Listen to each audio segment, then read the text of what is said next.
ദൈവത്തിന് സ്തുതി. പ്രഭാത കിരണത്തിലേക്ക് സ്നേഹവന്ദനം. ഭാഗം 1675. ഇന്ന് ഓഗസ്റ്റ് മാസം 1-ാം തീയതി. ഈ ആണ്ടിലെ 214-ാമത്തെ ദിവസത്തിലെത്തി. അങ്ങനെ 8-ാം മാസത്തിന്റെ ആദ്യ ദിനമാണ്. ആഗസ്റ്റ് മാസം പരിശുദ്ധ അമ്മ മറിയത്തിന്റെ വാങ്ങിപ്പ് പെരുന്നാളിന്റെ ഓർമ്മയിലേക്കും കൂടിയാണ് നമ്മൾ ഓരോരുത്തരെയും കൂട്ടിക്കൊണ്ടുപോകുന്നത്. അനുഗ്രഹത്തിന്റെ വലിയ അനേക അനുഭവങ്ങളിലേക്ക്.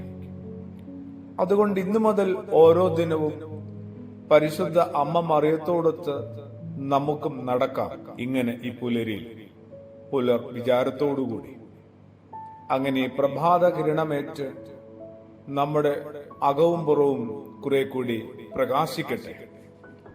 അത് മറ്റുള്ളവർക്കേറെ പ്രചോദനവും മറ്റുള്ളവർക്ക് ഏറെ സാധ്യതകളും നിറഞ്ഞതായി മാറട്ടെ. വിശുദ്ധനായ മത്തായി ശ്ലീഹായുടെ സുവിശേഷം 1-ാം അധ്യായത്തില് യേശുവിന്റെ വംശാവലി 16-ാം തിരുവചനത്തിലേക്ക് എത്തുമ്പോൾ യാക്കോബ് മറിയത്തിന്റെ ഭർത്താവായ യൗസേപ്പിന്റെ പിതാവായിരുന്നു. അവളിൽ നിന്ന് ക്രിസ്തു എന്ന് വിളിക്കപ്പെടുന്ന യേശു ജനിച്ചു എന്ന് കാണാം. യാക്കോബ് യൗസേപ്പിന്റെ പിതാവായിരുന്നു എന്നും യൗസേപ്പ് മറിയത്തിന്റെ ഭർത്താവായിരുന്നു എന്നും അവളിൽ നിന്ന് ക്രിസ്തു എന്ന് വിളിക്കപ്പെടുന്ന യേശു ജനിച്ചുവെന്നും. നമ്മളെക്കാൾ വലിയ വലിയ ഒരു ചരിത്രത്തിന്റെ ഭാഗമാണ് നമ്മളും. ഈ കുടുംബചരിത്രം നമ്മളെ ഓർമ്മപ്പെടുത്തുന്നുണ്ട്. അബ്രഹാം മുതൽ ആരംഭിച്ച് യേശുവിലെത്തുന്നതിന്റെ ഒരു തുടർച്ചയുണ്ട്. അതിന്റെ ഭാഗമാണ് നമ്മൾ ഓരോരുത്തരും.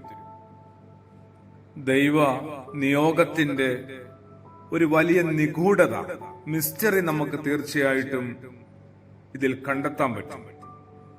നസ്രയത്തിൽ നിന്ന് ഒരു നന്മയും വരില്ലെന്ന് കരുതി ആ വിചാരത്തിന് മീതെയാണ് നസ്രയത്തിൽ താമസിക്കുന്ന ഒരു പെൺകുട്ടിയെ ഈ വംശാവലിയുടെ ഭാഗമാക്കി മാറ്റിയത്. ദൈവത്തിന്റെ സ്വതന്ത്രവും സ്നേഹനിർഭരവുമായ തെരഞ്ഞെടുപ്പാണ് സത്യത്തിൽ മറിയം. ദൈവം മറിയത്തെ തെരഞ്ഞെടുത്തു. ദൈവത്തിന്റെ തീരാ കാരുണ്യത്തിന്റെ നിഗൂഢതയാണ് അത് വെളിപ്പെടുത്തുന്നത്. നമുക്ക് എന്തുമാത്രം പ്രത്യാശ തരുന്നുണ്ടെന്നറിയാമോ? മറിയത്തിന്റെ ഈ തെരഞ്ഞെടുക്കലിലൂടെ ദൈവം നമ്മയും തെരഞ്ഞെടുത്തു. അതും ഇതുപോലെയൊക്കെ തന്നെയാണ്. അയോഗ്യതകളെ പ്രതിയല്ല ദൈവം നമ്മളെ വിളിച്ചതും വിളിക്കുന്നതും. അയോഗ്യതകൾ ഏറെ ഉണ്ടായിട്ടും ദൈവം നമ്മയും തെരഞ്ഞെടുത്തിരിക്കുന്നു, വിളിച്ച് വേർതിരിച്ചിരിക്കുന്നു. അത് ദൈവത്തിന്റെ ചില നിയോഗങ്ങൾ പൂർത്തീകരിക്കാനാണ്. ഈ തെരഞ്ഞെടുപ്പ് ആ നിയോഗത്തിലേക്കാണ് നമ്മളെ എത്തിക്കുന്നത്. ആ നിയോഗം നിറവേറ്റാനായിട്ട് മറിയത്തെ പോലെ നമ്മളും സന്നദ്ധരാണോ എന്നുള്ളതാണ് ഏറ്റവും പ്രസക്തമായ ചോദ്യം. അതെ, മറിയത്തെ പോലെ ദൈവത്തിന്റെ ദൗത്യവും നിയോഗവും ഏറ്റെടുക്കാനായിട്ട് ഞാൻ തയ്യാറാണ്. പ്രാർത്ഥനയോടുകൂടി. ആമേൻ.